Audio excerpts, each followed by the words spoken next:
way we can. You're right. We should be able to make better time over land. Can you get us there?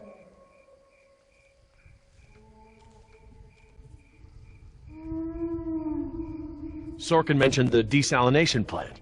That would be near the ocean, right? Jerry, the whole island is near the ocean. Oh, right, but we pump seawater in from the lagoon. They must have built the marine exhibit near the waterworks. Lagoon? I think I know where that is. Let me get my bearings, and we'll figure out how to get there. Por el amor de Dios. You know where we are? Let me think. It's been so long. This is my first time back on the island in nearly 12 years. Engine has changed it so much.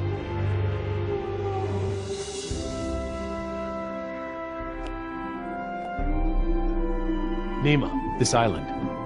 There's more to it, isn't there? To you, I mean. Yes. It is very dear to me. Tell me. I grew up here, you know, below those trees. My people were fishermen.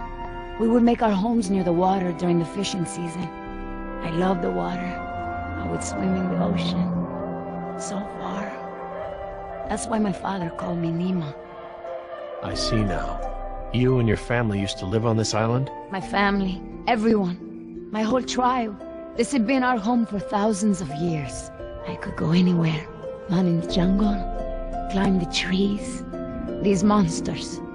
There was never anything like them on this island before. It was all very peaceful before Injun bought the island from Costa Rica. What does your name mean? It means little fish. You know, like the ones that have so many colors.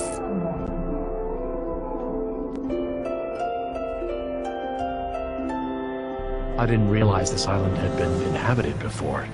Injun moved your people? They promised us homes and medicine, education. They didn't keep their promise. I guess from your point of view they did. But the homes were slums and the medicine was extra or half-used or contaminated. We had schools but no teachers. The island is so different now. I know the island. It's part of me. But when Injun came to the island, important men from Costa Rica came and asked my father to go back with them. They wanted my father to make a good impression, so that Costa Rica could ask Injun for a good deal of money for our island. When he was in Costa Rica, he was asked to cut his hair and wear a suit, so that he wouldn't seem simple to the Injun people. Spared no expense. Hammond, the man who made all this, he runs Injun. It's something he always says. He'll spend whatever it takes to make the park a success. So, he spent it all on the dinosaurs, not on my people. I felt as I feel now. My father was different. I knew him, but some part of him had been lost. I'm sure it was a very difficult time for your father. I know he wanted what was best for our people. He was too trusting. They took advantage of him.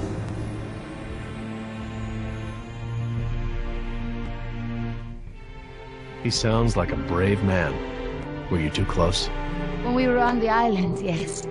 We were always together. My father was an awa, a spiritual healer. He sang for Sibo, who created the earth. He was very important to our tribe. But after we left the island, he would not keep up the old traditions. He was always unhappy.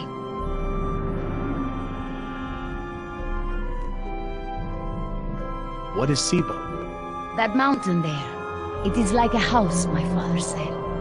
My people believe that the animals of the world built it. Before Injun, and my father and I would go to the ocean to fish. When I would swim in the ocean, my father would say, Nima! Little fish! Little fish, do not swim so far. I cannot catch you so far out. When Injun came to move us to Costa Rica, I became very angry with my father. Whatever he would tell me to do, I would refuse. But he would never be angry with me.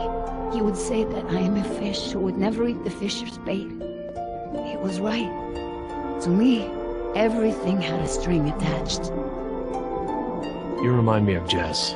I mean, that's how it used to be with us before the divorce. I'd take her to the museums or to the zoo. She'd always climb up onto things, you know, such a climber.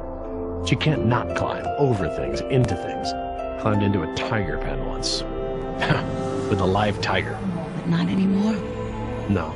Things haven't been the same since the divorce. Do you still blame him for everything? No, I have forgiven him. I know to blame Injun now. He would always remind me of my stubbornness. I believe that's how I must always be. You know, no ties, no temptation.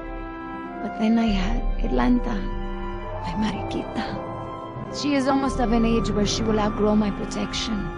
Young girls on the streets in my neighborhood, they get snatched up by local cartels, run drugs, or worse, some just disappear.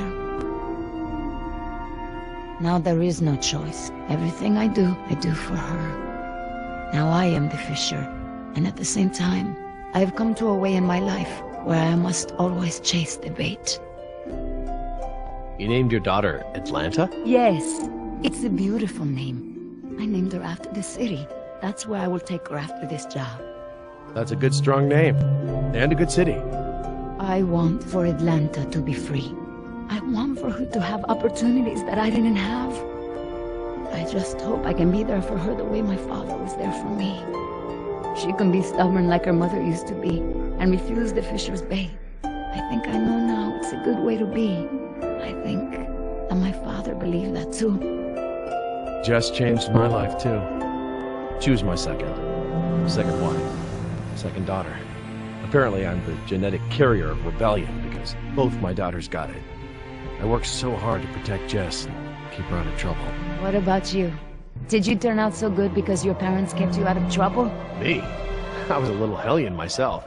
Uncontrollable. It's in my genes. Oh, now you know this is different. Still, one thing Jess really hasn't had in her life is a present father figure.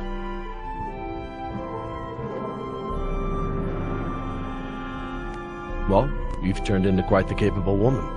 Your father must be very proud of you. Thank you, Jerry. I should have realized that sooner, though. I'm sure he knew.